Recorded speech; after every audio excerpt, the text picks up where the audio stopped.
지난 시간에 이어 광복과 분단, 통일을 향하여 2부 시작합니다. 통일을 향한 여정에서는 남북한의 통일 방안들을 소개하고 있습니다. 북한의 고려 연방제 많이 들어보셨죠? 1960년 김일성은 계속적으로 73년, 80년 통일 방안들을 제시합니다. 그런 내용들.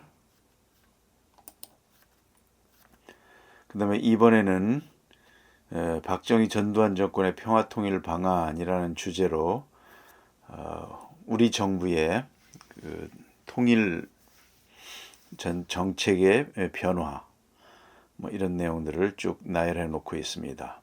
먼저 1950년대 이승만 정부는 다 아시는 대로 흡수통일이죠. 북진통일 그런 거였습니다. 1960년대 박정희 정부는 선 건설 후 통일을 내걸었고,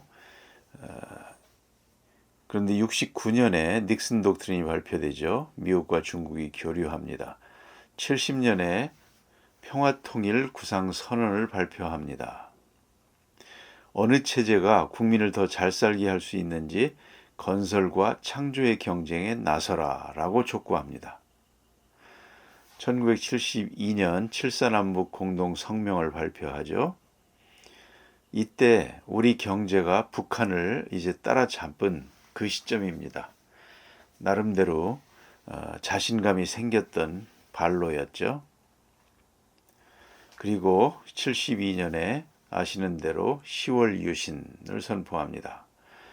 장기 집권이다, 독재다, 유신 독재다 이런 그 비판이 많이 따르는데 이걸 추진한 측에서는 우리나라의 산업화, 중화공업을 완성하기 위한 그런 결단이다 이렇게도 말하고 있습니다.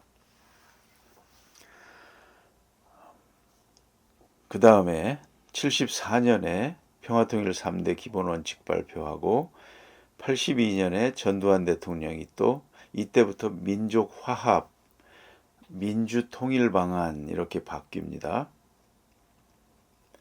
그래서 한민족 공동체 통일 방안 이런 것도 있고요. 노태우 정부 때 비무장지대의 평화시를 건설하자.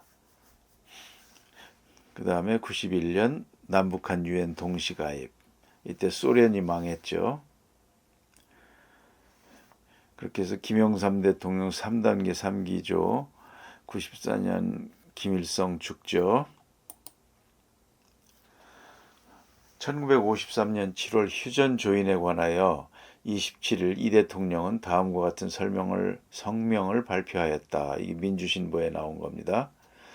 나는 정전이라는 것이 결코 싸움을 적게 하는 것이 아니라 더 많게 하며 곤란과 파괴를 더하고 전쟁과 파괴적 행동으로 공산 측이 더욱 전진하여 오게 되는 서국에 지나지 않을 것이라고 확신하게 했기 때문에 정전의 조인을 반대하여 왔던 것이다.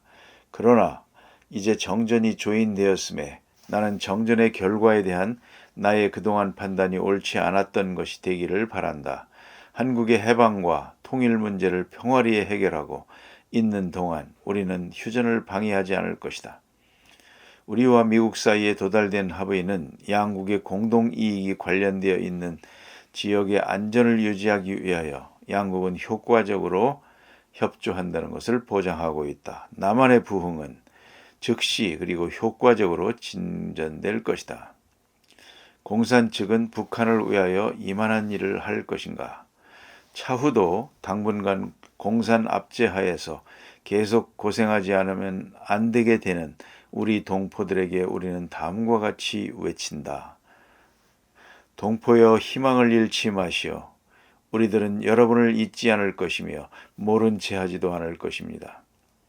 한국민족의 기본 목표, 즉 북쪽에 있는 우리 강토와 동포들을 다시 찾고 구해내자는 목표는 계속 남아있으며 결국 성취되고야 말 것입니다. 유엔은 목표를 위하여 협조하겠다는 확약을 할 것입니다. 왜 우리들이 이와 같이 정책을 변경하여 정전을 방해하지 않기로 하였는가? 거기에 대한 설명은 차후 발표할 것이다.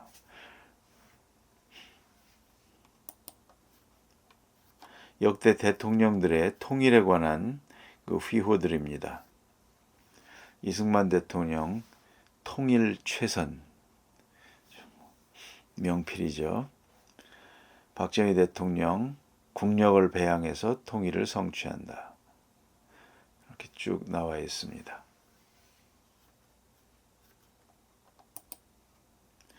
낮은 단계의 연방제 합의와 정상회담에 관해서 기술하고 있습니다. 김일성 주석이 주장했던 것이죠. 2000년에 김대중 대통령 때 6.15 남북 공동성원을 통해서 합의를 합니다. 2007년도에 노무현 대통령도 북한을 방문하게 되죠. 14 남북 공동선언을 발표합니다. 이명박 정권의 상호주의 원칙과 박근혜 정권의 대박 통일론은 흡수통일 전략입니다. 처음에 이승만 대통령의 흡수통일이었죠. 문재인 정권 때 남북정상, 미북정상, 정상회담 하죠. 근래의 일입니다. 종전선언, 정전협정을 평화협정으로 전환, 완벽한 비핵화를 하자, 이런 내용들. 개성공단 설치하고 그런 내용들입니다. 금강산 관광 정상화, 상설 면회소. 북미 정상회담에 대해서도 기술해 놓고 있습니다. 트럼프와 김정은이 만났죠. 싱가포르에서. 실패했죠. 실현 가능한 통일 방안을 나름대로 제시하고 있습니다. 노태우 정부의 평화시 건설 연구해 볼 필요가 있다라고 적고 있고요.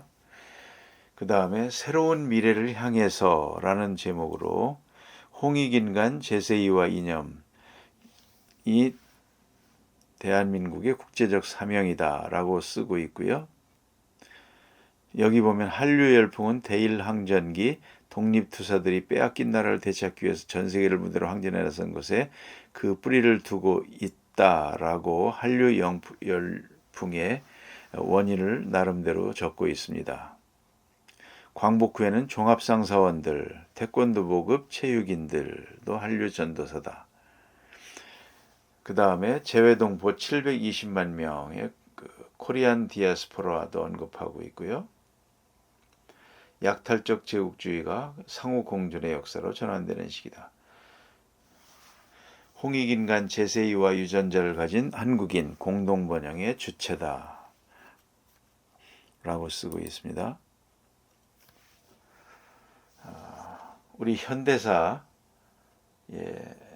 그림 몇 장으로, 사진 몇 장으로 정리해 본 그 표고요. 지난 영상에서 보신 적이 있을 겁니다. 그 다음에 국내 GDP 총생산 순위, 그래서 한국이 이제 10대까지 올라온 경제 대국으로 올라선 그런 부분이 있죠. 대한민국의 발전, 1945년부터 기존 검정교과서가 연도별로 주요 사건들을 정리한 것들입니다. 여기에 보면 그렇죠. 전태일 분신도 있네요. 1970년에 그런 거 수출 100억 달러 달성 이런 거 있습니다. 동시가입, 중국과 국교 수교한 거, 금융실명제도 돼 있네요. 외환위기도 언급이 돼 있네요. 평창 동계올림픽까지. 이거는 대한민국 역사교과서에서 연표를 정리한 것인데요. 상당히 러프하게 간단하게만 기술이 되어 있습니다. 정리가. 눈으로 보겠습니다.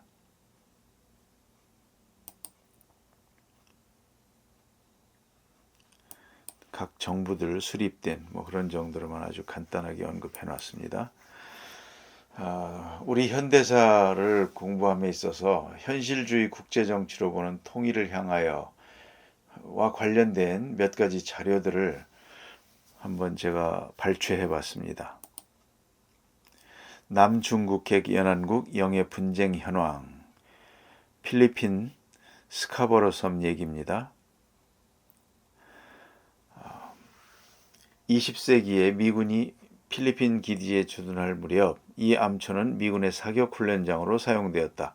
그러나 필리핀의 연이은 반미 시위로 인해 1992년 미군이 철수한 후 힘의 공백이 생기자 중국이 여기를 점령해버렸다. 미국을 내보낸 것이 결과적으로 중국을 불러들였다는 것이다. 이런 일들이 이렇게 발생을 하죠.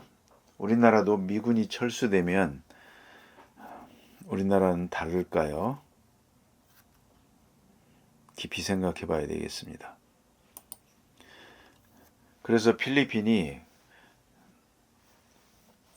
국제재판소에 국제중재법정에 이 문제를 제소를 해서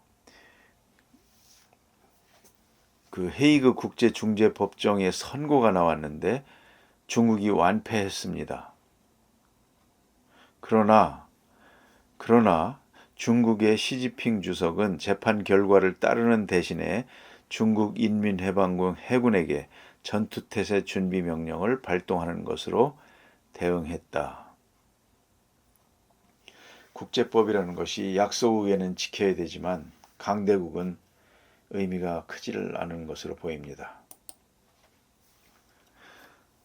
중공이 주장하는 우리나라 서해바다에 대한 선을 그어놓은 겁니다. 동경 124도선, 왼쪽은 자기네 땅이니 자기네 바다니까 들어오지 마라, 뭐 이런 것이죠. 이건 뭐 그냥 일방적으로 그은 것이랍니다. 우리가 28% 차지하고 있습니다. 국제법과 관련해서, 국제 정치와 관련해서 이승만의 외교 독립론을 한번 잠깐 보고 넘어가야 될 것 같습니다. 약소국의 입장은 국제법을 잘 지키고 강대국에도 국제법을 지키라고 요구하는 수밖에 없다. 그러면서 약소국으로서 도덕적 우위와 국제법 준수를 이승만은 강조하고 있습니다. 독립운동도 함부로 하는 거 아니다. 무력으로 독립한 나라 없다. 그렇게도 말하고요. 외교 독립론은 약소국이 취할 수 있는 가장 현실적인 독립론이다. 그러면서 이승만은 말합니다. 자금력, 무력으로 일본을 도저히 이길 수 없다. 그렇다면 세계의 동정을 얻어야 하는데 그것이 15억 인구의 기독교다라고 말하고 있습니다. 그러면서 미국을 겨냥하고 있습니다. 영토적 야심이 없고 다른 나라를 시장으로 생각한다. 통상시장. 기독교 선교와 통상의 나라. 그래서 미국을 중심으로 관심을 갖고 그의 외교 독립론을 펼치고 있습니다. 칸트의 영구평화론 유명하죠. 국제연합을 만들어 리드할 영구평화론의 적격자가 독립한 지 얼마 안 되는 미국이라고 칸트는 기대하고 있습니다. 공화국, 국제적 우호, 자유통상국가가 그 이유라고 합니다. 영국에 대해서는 비판적인데요. 식민지가 있고 호전적이고 왕정이라서 전쟁을 일으키기 쉽다라고 생각을 한 것입니다. 칸트가 영국에 대해서 비판적인 것은 개인적인 측면에서 보면 칸트는 원래 스코틀랜드랍니다. 그 할아버지가. 그래서 스코틀랜드인인데 이쪽 소련 이쪽으로 이주를 하게 되죠. 이주를 하게 되고 그러면서 이제 독일인으로 칸트가 독일 철학자로 남게 되는 것이죠. 이 뿌리가 그렇답니다. 국제 공산주의는 또요. 이승만은 반공주의가 철저한데 공산주의는 국가와 국가의 관계를 설명을 못합니다. 소련이 대장이고 다른 국가들은 그 신분에 따라서. 그리고 공산주의는 시장의 기능을 믿지 않는다. 그렇기 때문에 이승만과 섞일 수가 없죠. 그리고 또한 외교 독립으로 성공한 사례로서 체코와 아일랜드가 있었습니다. 이승만의 외교 독립론을 펼친 여러 가지 그 이유들이죠. 그리고 대한민국 의회 개회식 할 때 의장이 이승만이었지 않습니까? 이윤영 의원으로 하여금 기도를 하게 시킵니다. 그게 신생국가 대한민국이 어떤 나라인가를 국제사회에 메시지를 보내는 것이라고 김학은 교수는 설명하고 있습니다. 이승만의 국제 정치적인 그런 움직임입니다. 국제적 조직인 YMCA를 활용합니다. YMCA에서는 우리나라 YMCA를 일본 YMCA 소속으로 두려고 했었던 모양입니다. 이거를 월남이 이상재 선생이 극구해서 국제조직의 직할 YMCA를 지켜냅니다. 이게 YMCA에 관한 한 이상재 선생을 우리가 특별히 기억을 해야 되겠습니다. 체코의 마사리크는 식민지가 되면 외부 창구가 다 막혀 있다. 그러자 이승만은 이렇게 말합니다. 우리도 다 막혀 있다. 그런데 하나 열려 있다. 그것이 YMCA다. 이후에 국제기구가 생겨서 창구가 열립니다. 1차 대전 승전국이 보유하고 있는 식민지를 그런데 포기를 하지 않습니다. 윌슨의 민족 자결주의 하지만 승전국들이 포기를 하지 않죠. 일본은 1차 대전의 승전국이었죠. 그러자 차선책으로 윌슨이 국제연맹 하에 위임 통치론을 주장하고 이것이 나중에 루즈벨트의 국제연합 하에 위임 통치론으로 이어집니다. 이 국제기구가 생기니까 이걸 활용합니다. 이승만은 다시. 그러면서 나온 얘기가 위임통치 청원입니다. 이거를 안창호 선생도 설명을 하니까 동의를 한 것이죠. 이 당시로서는 최선책이라고 보여진 것이죠. 물론 이제 신채호 선생 같은 경우는 극단적인 표현도 썼습니다만 그 내용은 조선을 만국의 자유통상지를 만들어달라. 그러면 다툼이 없어진다. 우선 이렇게 함으로써 윌슨의 위임통치론에 이어서 이걸 이용한 것이죠. 그래서 일본의 영향력 차단의 최선책이라고 판단을 한 것입니다. 또 미국법의 합법인 독립공채표도 발행을 합니다. 미국에서 활동할 때 그렇게 해서 자금 조달을 하게 됩니다. 이 공채표는 대한민국 정부가 수립된 이후에 전부 국가에서 공채로 교환을 해주었죠. 또한 미국에서 이승만은 내내 무국적자로 활동을 합니다. 이것도 또한 그의 국제정치적, 국제법적 지식에서 반로된 것이죠. 미국 시민권자가 되면 서재필 선생처럼 상해 임시정부의 수반이 될 수도 없습니다. 왜냐하면 미국 시민은 미국과 친선을 유지하는 국가의 적대 행위를 하는 그런 활동을 해서는 안 된다 이렇게 돼 있거든요.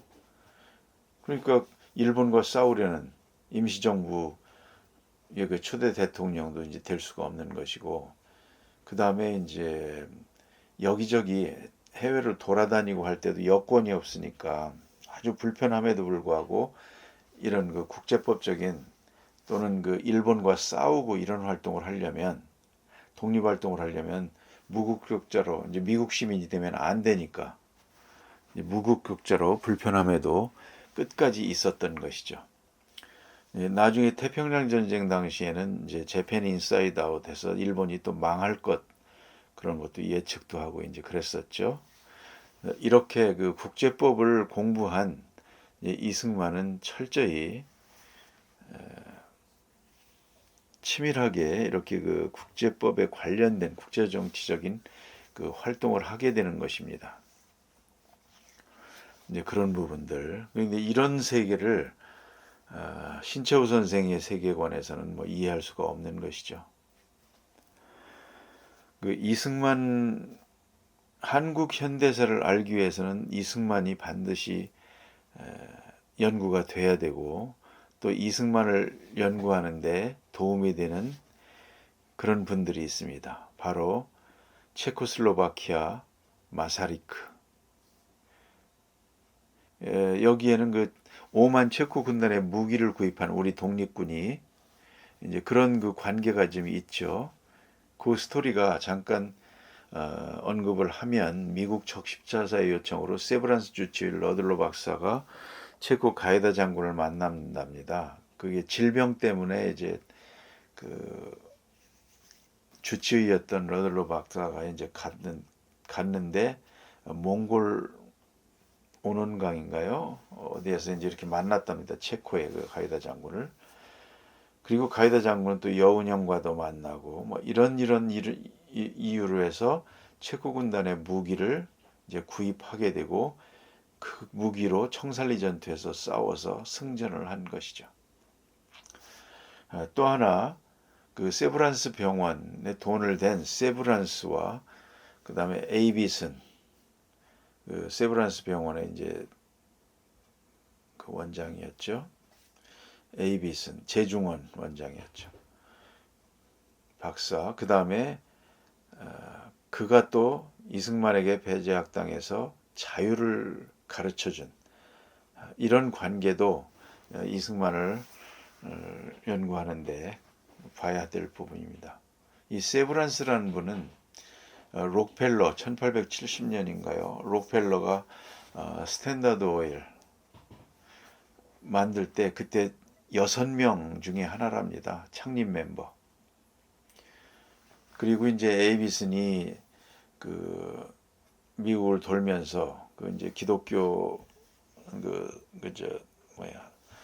선교 컨퍼런스 이런 걸 할 때 한국에 병원을 설립해야 된다, 의사가 필요하다 이런 이제 강연을 하고 다녔을 때 그 들은 세브란스가 이제 감명을 받아서 돈을 $10,000를 주고 지원을 해줍니다.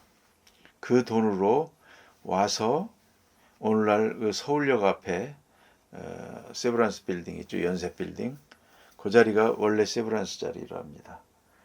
그래서 병원을 세우고 자금을 기부한 세브란스 이름을 붙여서 세브란스 병원을 만든 것이죠. 에이비슨 박사가. 그럼 이제 그렇게 세브란스는 1907년인가요? 우리나라에 한 번 왔었답니다. 그러면서 이제 병원 세우고 이런 내용을 보고 아주 대단히 만족해서 돌아갔다고 하고요.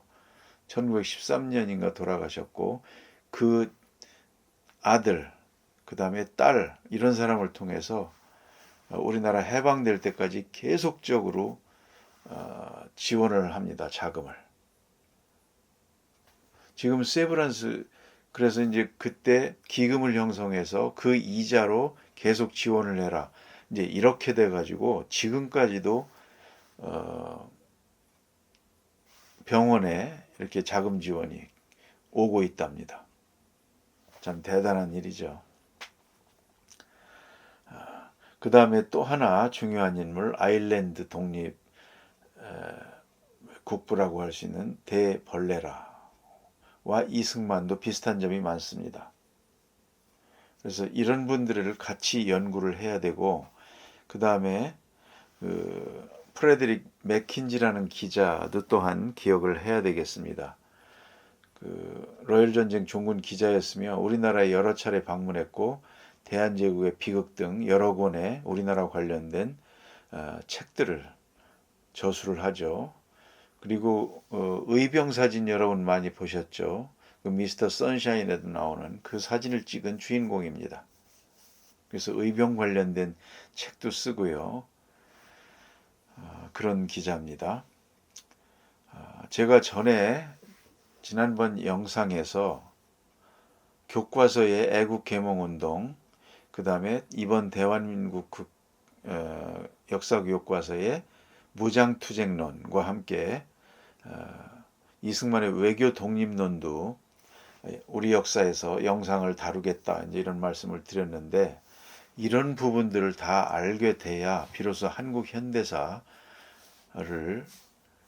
좀 더 제대로 알게 되는 이제 그런 이유가 있기 때문에 그런 말씀을 드렸던 거고요. 여기에 있는 내용들은 제가 건국정된 전쟁 특집으로 이승만의 일대기를 정리하던 중에 배제학당까지 1899년까지 정리를 했는데요.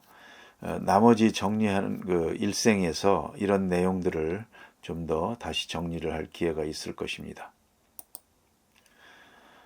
이것은 국제정치 관련된 몇 권의 책입니다. 강대국 국제정치의 비극, 미어쉐이머 교수, 그 다음에 21세기 미국의 패권과 지정학, 그 피터 자이한의 책, 이런 책들 제가 가지고 있는 거 몇 권 캡처해 봤습니다. 이것은 미어쉐이머 교수의 강대국 국제정치 비극에서 한국어판에 서문을 보내준 것 내용입니다. 좀 길지만 제가 읽어보겠습니다. 현대 역사에서 한국과 폴란드는 가장 위험한 상태에 노출되었던 나라들입니다. 두 나라는 모두 시기는 다르지만 두 나라를 지배하거나 점령하여 자기 것으로 만들려는 강대국들의 틈바구니 사이에 끼어 있었습니다. 한국은 중국, 일본, 러시아에 이웃하고 있으며 폴란드는 독일, 러시아와 국경을 접하고 있었습니다. 한국과 폴란드가 개걸스런 주변 강대국들 때문에 상당 기간 동안 지도 위에서 사라져버린 적도 있었다는 사실은 놀라운 일이 아닙니다. 이러한 역사를 가진 한국인들은 왜 국제체제란 심술 굽고 잔인한가, 왜 강대국들은 과거 그토록 자주 한국을 희생물로 삼았는가의 문제를 이해하기 위해 마음속 깊은 곳에서 우러나오는 관심을 가지고 있습니다. 같은 맥락에서 한국인들이 한국의 미래가 어떨 것인지에 대해 깊은 관심을 가져야 하는 것은 당연한 일입니다. 특히 그간의 놀라운 경제성장을 앞으로 수십 년 동안 지속하게 될 경우 중국은 막강한 군사력을 갖추게 될 것이며 마치 미국이 서반구를 지배하는 것처럼 아시아 대륙에서 패권적 지위를 추구하게 될 것입니다. 중국이 패권을 추구하는 것은 중국 문화가 본질적으로 공격적이라든가 중국의 지도자들이 잘못된 길로 인도되기 때문이 아닙니다. 중국이 패권을 추구하는 것은 그것이 국가의 생존을 위해 가장 좋은 보장장치이기 때문입니다. 물론 미국은 중국이 아시아에서 패권국이 되는 것을 저지하려 할 것입니다. 미국은 세계 무대에서 미국에 근접한 도전국의 존재를 용인하지 않기 때문입니다. 결국 중국과 미국 사이에는 냉전 당시 미국과 소련과의 관계와 유사한 심각한 안보 경쟁이 야기될 것입니다. 만약 중국의 고도 성장이 정지되고 중국이 아시아를 지배할 가능성이 없게 될 경우 미국은 아마도 아시아에 주둔하고 있는 미군 대부분을 본국으로 철수시키게 될 것입니다. 그렇기 때문에 중국이 아시아를 지배할 의도를 품을 정도로 막강해지지 않는다면 미국은 이 지역으로부터 철수할 것이고 한국에 대한 안보 제공을 중지할 가능성이 있습니다. 그러나 한국은 지속적으로 위험한 이웃들 사이에서 살아가야 할 것이며 국가의 생존에 대해 염려해야 할 것입니다. 미국의 핵 우산이 없어질 경우 한국은 스스로 핵무장을 해야 하느냐에 대해서도 생각해야 할 것입니다. 한국어판 서문에서 이렇게 적고 있습니다. 이춘근 박사가 번역을 했죠. 브레진스키의 말입니다. 미국의 핵 우산이 사라지면 한국은 세 가지 옵션 가운데 고민스러운 선택을 해야 한다. 중국의 영향권 내에 들어가든지 독자적 핵무장을 하든지 일본과의 안보 협력을 강화해야 한다. 마지막 옵션이 가장 낫다고 본다. 우리나라도 정권이 변화에 따라서 선택이 지금 다르게 진행이 되어 왔죠. 한국은 역동적인 국력을 보유하고 있다. 북쪽에 무슨 일이 발생하든 국력은 유지될 것이다. 통일 후 10년은 고통스럽겠지만 길게 보라. 북한의 땅과 자원, 값싼 노동력에 남한의 기술, 자본, 리더십이 합쳐지면 엄청난 시너지가 발생한다. 난 늘 한국이 통일됐을 때 만주가 어떻게 될지 궁금하다. 중국은 내부를 통제하기에 급급할 것이다. 러시아도 극동아시아에서 영향력이 약화되고 있다. 일본은 거리가 너무 멀다. 한국이 통일되면 만주 지역에서 큰 기회가 열릴 것이다. 통일이 되면 한국은 강대국이 될 것이고 일본의 가시 같은 존재가 될 것이다.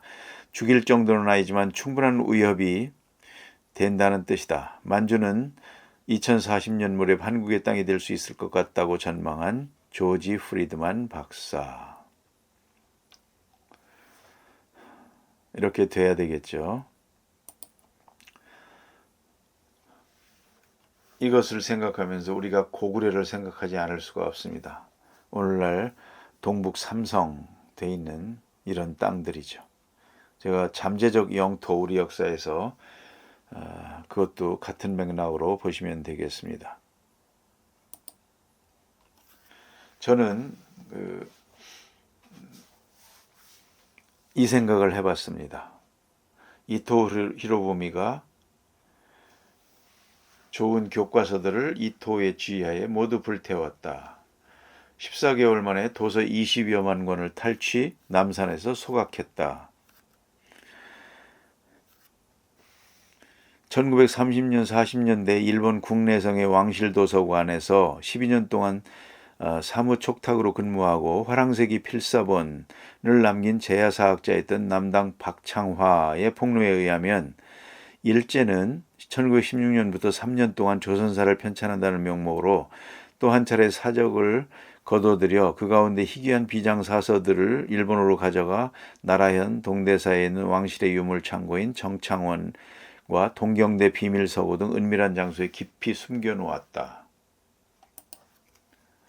데라우치 마사다케 백당 문정창이 지은 군국 일본 조선강정점 36년사의 기록에 의하면 일제는 1910년 조선을 강제로 병합한 직후인 1911년 말까지 약 1년간 조선 초대 총독 데라우치 마사다케의 주도로 불온서적을 수색한다며 군경을 동원 마치 군사작전을 하듯 전국 각지에서 51종 20만 권의 사설을 강탈하거나 소각했다고 한다.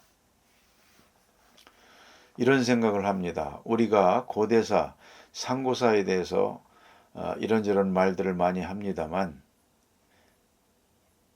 없어진 것은 어쩔 수 없다 하더라도 최소한 일본의 저 도서관 보관된 저 어떤 내용이 있는지 그걸 우리가 읽을 때까지는 우리 상고사에 대한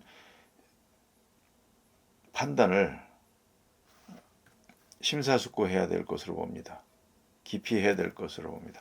함부로 소설이다, 국봉이다 이런 내용 함부로 얘기해서는 안 될 것으로 저는 저 책에 있는 내용들을 읽고 나서 해도 늦지 않을 것으로 저는 생각을 합니다. 그때까지는 현재 있는 여러 가지 파편들, 그나마 모아진 파편들이라도 이야기거리라도 역사로 받아들이지 못한다면 전설로라도 계속 간직하면서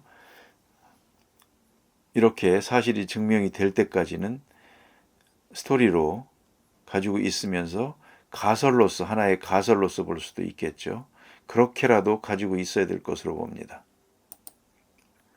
한반도 3가지 위험한 시나리오 랜드 연구소 자료입니다. 북한이 붕괴되고 된 후 중국은 국경에서 남쪽으로 200km 떨어진 완충지대를 설립하여 중공군이 가까운 지역을 안정시켜 북한의 WMD와 탄도미사일 기지를 확보할 수 있게 한다. 한반도 유사시 중국군 평양 남쪽까지 진입할 수도 문화일보 기사도 있고요. 이렇게 우리끼리 평화 통일을 하기가 어려운 상황인가 봅니다. 이것은 김하중 주중대사를 했던 분이죠. 진부한 얘기 같은데 우리에게 제일 중요한 나라는 미국이다. 지구상 어떤 나라도 미국을 대신할 수 없다. 앞으로 상당 기간 변함이 없을 거다. 중국과 일본으로서도 제일 중요한 나라가 미국이다.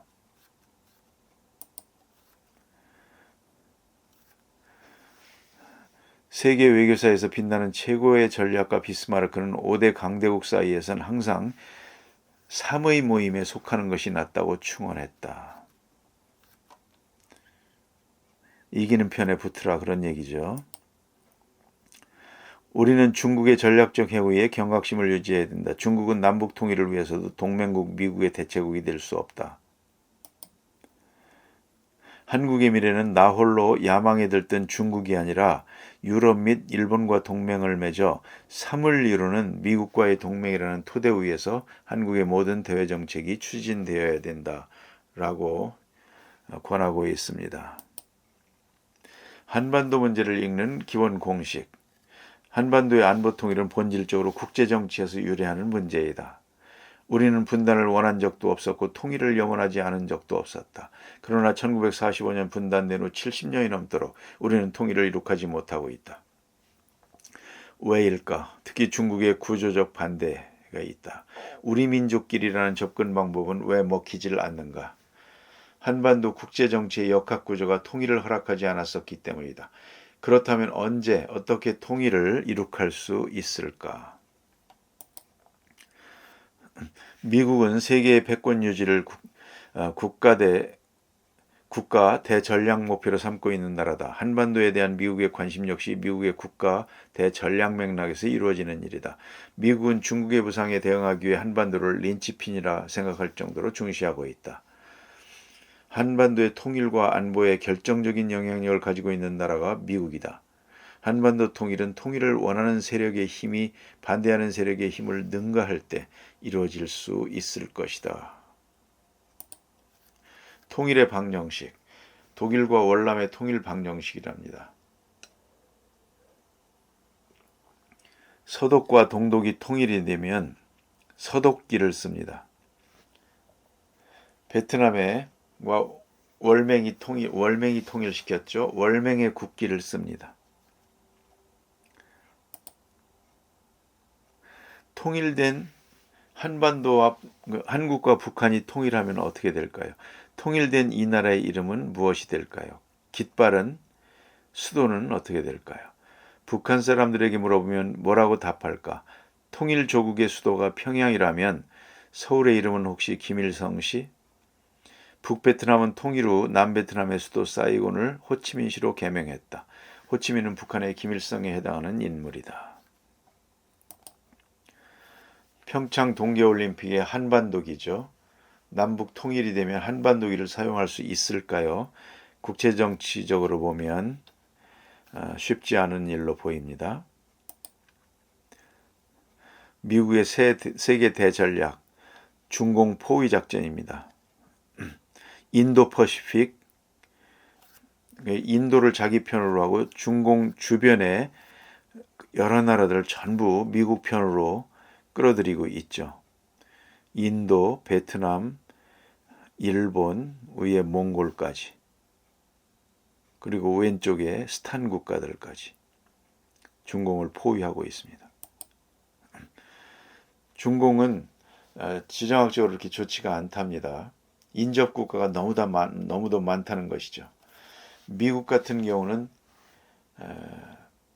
북쪽에는 힘이 약한 캐나다가 있고 남쪽에는 더 약한 멕시코가 있고 그리고 서쪽과 동쪽 바다에는 물고기가 있을 뿐이다. 이렇게 미국의 지정학적 조건이 얼마나 좋은가 하는 것을 우스갯소리처럼 설명하기도 하는데 중공은 인접 국가가 너무 많다는 것이고 많다는 것은 그만큼 갈등이 많다는 뜻이죠.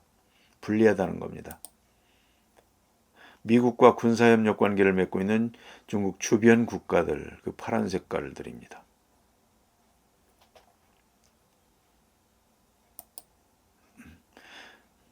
미군 태평양사령부를 인도 태평양사령부로 명칭도 변경합니다.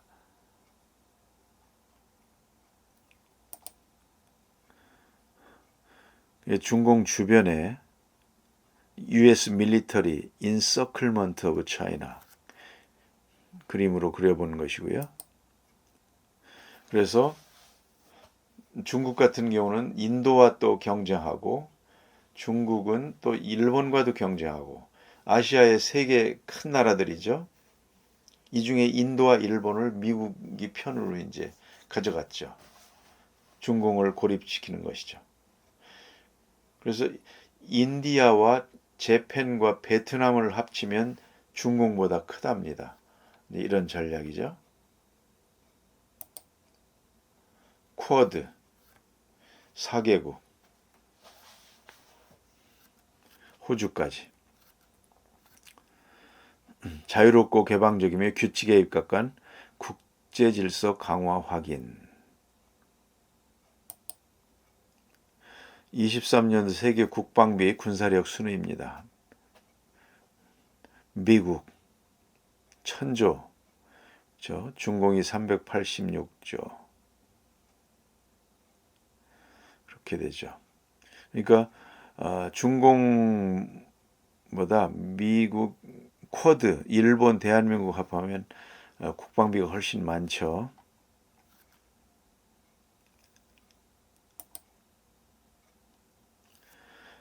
우리나라와 한미 간에는 프리덤 쉴드가 있습니다. 미일 간에는 킨 엣지가 있습니다. 두 개를 합쳐서 한미일 프리덤 엣지. 그렇게 이제 이름을 합쳐서 훈련을 하게 되죠.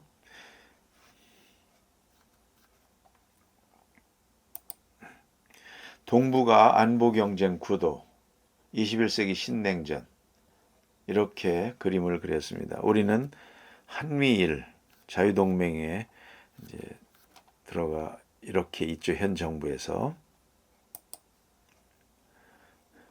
국제정치에 관련된 몇 가지 명언들을 읽어보겠습니다. 세계는 규칙도 심판도 없으며 착한 아이들에게 상도 주지 않는 국제적인 정글이다.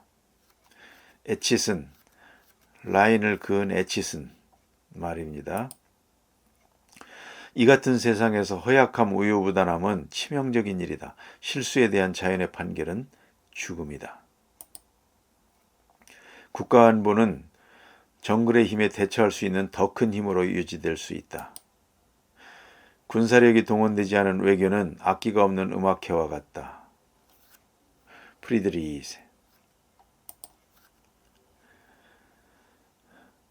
전쟁은 다른 수단에 의한 정치의 연속이다. 클라우제비치의 전쟁론. 이 터너는 공산주의들의 협상 전략에 대한 대가죠. 우리가 협상을 할 때는 힘을 단지 배경으로만 사용해서는 안 된다. 힘을 사용해야 된다라고 특히 공산주의들과의 협상할 때 강하게 주장을 하고 있습니다.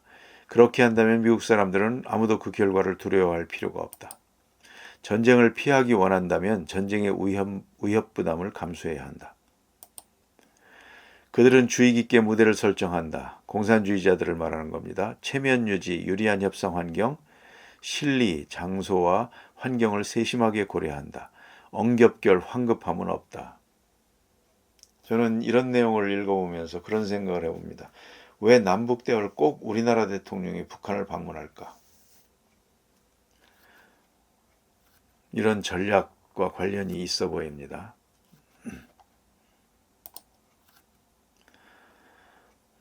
제가 나름대로 대한민국 역사 교과서를 전체를 보고 느낀 검토 의견입니다.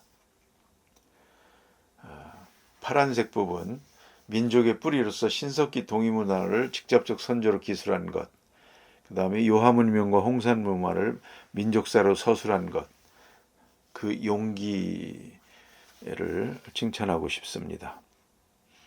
이런 부분을 계속 연구하고 우리의 연구뿐만이 아니고 중공이 자기들의 역사를 만들기 위해서 연구한 그런 그 자료들도 연구 결과들도 다 파악을 해서 우리 역사의 범주를 계속 업데이트 해 나가야 되겠습니다. 주체, 시간, 공간, 세계관 차원에서. 이거는 뭐 어떤 누구의 눈치를 볼 그런 것도 아니죠. 우리가 나름대로 학문적인 충실성을 기한 상태에서 우리 역사로 서술할 부분이죠. 잘했다고 봅니다.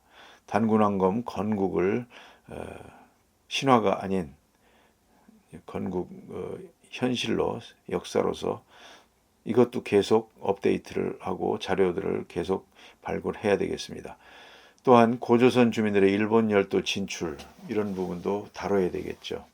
이런 부분들은 이 교과서가 현재 이제 시작이 된 만큼 완벽하지는 않더라도 이제 계속 우리가 아이폰 계속적으로 버전 업그레이드 하듯이 우리 역사 교과서도 계속 업그레이드 해가 나가면 되겠습니다. 고조선과 중원의 경계에 대해서도 서술하고 있고요. 대륙 강역에 대한 거, 그 다음에 여기 조선 우리가 소홀히 합니다만 연해주가 어떻게 빼앗겼으며 옛날 우리 땅이었는데 간도는 또 어떻게 넘어갔으며 이런 부분들도 반드시 언급이 돼야 되겠습니다. 계속 업데이트 해 나가야 되겠습니다. 특히 이 교과서 이번 교과서 내용에서 연구가 좀 더 많이 필요한 부분이 역사 지리 부분이 되겠습니다. 각 왕조별로 강역에 대한 보다 많은 연구 성과들이 계속적으로 나오고 그에 따라서 업데이트를 계속 해나가면 좋겠다는 생각을 했습니다. 아랫부분입니다. 근현대사에 와서 독립전쟁, 항일무장투쟁과 의열투쟁 위주로 서술. 저는 이 부분에 대해서는 동의하지 않습니다. 다양한 활동을 균형 있게 서술해야 되겠다. 우리 역사에서는 그렇게 영상을 만들려고 합니다. 국채보상, 애국계몽, 실력양성, 그 다음에 외교 독립까지 빠짐없이, 그 다음에 기업 활동까지도 저는 그 일제시대의 기업가들 다루려고 합니다. 그 다음에 노선별 독립전쟁으로 민족주의, 사회주의, 아나키즘의 노선별 독립전쟁을 서술했는데 제 입장에서 좀 아쉽게 느껴지는 것은 사회주의나 아나키즘, 현재 우리나라는 자유민주주의 아닙니까? 지금 상반되는 이런 주의에 대해서 아무런 경계심이 없이 이렇게 서술을 하는 것이 좀 놀랍습니다. 이렇게 해야 되는 것인지. 우리는 그 공산주의에 대한 경계심을 가지고 우리 역사에서는 다뤄야 된다는 생각입니다. 그리고 이런 그 무장투쟁 노선 자체도 민족주의 독립운동과 공산주의 계급투쟁은 좀 구분할 필요가 있고요. 민족주의 친일파와 친일 반민족 행위자 또한 구별할 필요가 있습니다. 광복 이후입니다. 남북 단독정부 수립과정과 6.25 이후 남북한의 통일방안 서술로 민족 화해를 강조했다라고 역사교과서 지필진이 그렇게 이제 정리를 했는데요. 우리 역사에서는 광복 이후의 역사를 어떻게 써야 될까요? 그 생각을 다음 페이지에서 보겠습니다. 한국사 교과서 정책과 지필 기준입니다. 대한민국의 발전 챕터입니다. 대한민국 임시정부의 헌법과 연관지어 설명하고, 임시정부를, 상해 임시정부를 대한민국 건국으로 보는 그것과 연결이 되죠. 민주화 운동은 곧 반독재 투쟁이라는 점에서 독재 체제의 반민주성과 인권 유린의 사례를 유념한, 이제 이런 부분을 자꾸 강조해서 많이 쓰죠. 반독재 투쟁, 민주화 운동. 그래서 이런 부분들을 우리가 귀에 많이 익숙하게 듣는 이제 이유로 봅니다. 경제 성장은 정부와 국민이 이룬 성취라는 일국적 시각에 가두지 말고 세계 경제 변동 과정에서 어떻게 그것이 가능했는지도 제시한다. 앞서도 제가 말씀드렸지만 박정희 정권의 탁월한 어떤 능력에 의해서 우리나라가 발전하는 것이 아니고 세계 경제상 경제가 성장 흐름상 경제가 성장한 그런 시대적 흐름이었다라고 말할 수가 있는 것이죠. 87년 이후를 사회 전반의 민주화라는 관점에서 파악하고 민주화를 강조하고 있습니다. 산업화보다. 그 다음에 양극화를 말하고 있고요. 과거사 청산 이런 부분들을 자꾸 이렇게 쓰고 있습니다. 이게 한국사 교과서 지필 기준입니다. 그 다음에 남북관계의 발전과 동아시아 평화 안착을 위한 다양한 움직임을 설명한다. 이렇게 저는 생각을 해봅니다. 이렇게 이런 점을 중심으로 해서 우리가 역사 교육을 받았을 때 한국이 세계적인 그 강대국으로 발돋움하는데 인재가 길러질까요? 저는 안 길러질 것으로 생각됩니다. 우리나라는 이렇게 살았습니다. 조선의 이름, 외교적인 측면이 있지만, 전략이 있지만 어쨌든 명나라가 정해준 것이고요.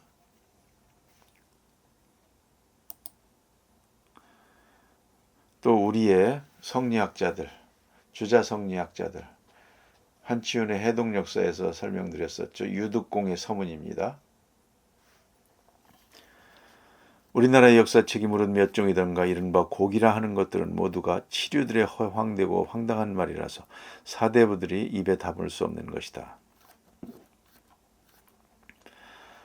이렇게 씁니다. 오른쪽은 대명천지, 숭정 1월, 우암 송시열, 만동묘 이어지죠. 이런 생각을 가졌었습니다.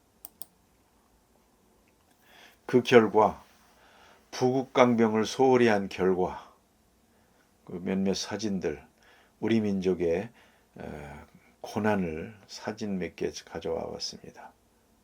왼쪽 상단 남원 성전투 1만 명이 전멸한 만인의 총이죠. 묻혀 있을 것으로 희생자들이 묻혀 있을 것으로 추정되는 그 만인의 총 비석이고요. 그 다음에 그 옆에는 박정희 대통령의 지시로 1973년이죠. 만인의 총을 새로 이렇게 가꾼, 여기에는 그때 전사한 시신들은 들어가 있지 않다고 합니다. 그래서 그 시신들을 전부 코를 베어다가 일본군들이 자기의 그 전승 이것으로 본국에 보냈다고 하죠. 참으로 비극적인 부국강병을 잊은 민족에게 닥치는 시련이 되겠습니다. 오른쪽은 병자호란, 만인의 총은 정유재란이죠. 병자호란, 우리가 환향녀라고 아시죠? 그런 비극. 그 다음에 아래쪽 왼쪽은 뭐 잘 아시죠? 일본군 위안부. 그리고 두 개는 일본에 의해서, 하나는 청나라에 의해서, 그리고 왼쪽 하단에 오른쪽 하단에 6.25 전쟁, 이것은 공산당에 의해서 우리가 겪은 시련들입니다. 이런 비극을 계속 되풀이하지 않기 위해서 우리 역사에서는 부국강병을 강조하고자 합니다. 광복 이후 대한민국의 역사, 건국과 부국강병, 자유주의와 공산주의, 통일 한반도 지정학과 국제정치학을 우리 역사에서는 다루려고 하는 이유입니다. 이승만 대통령의 그 글씨죠. 이승만 대통령은 통일 최선 이런 글씨도 썼고, 그 다음에 국부 병강, 나라는 부강하고 군사는 강하고 이렇게 돼서 영세 자유를 누린다. 이게 이승만 대통령의 생각이었습니다. 그리고 반드시 통일을 해야 된다. 내가 통일은까지는 이루지 못했지만 후손 중에 뛰어난 지도자들이 있어서 통일을 이룰 지도자가 나와야 된다. 이걸 평생 염원했다고 하죠.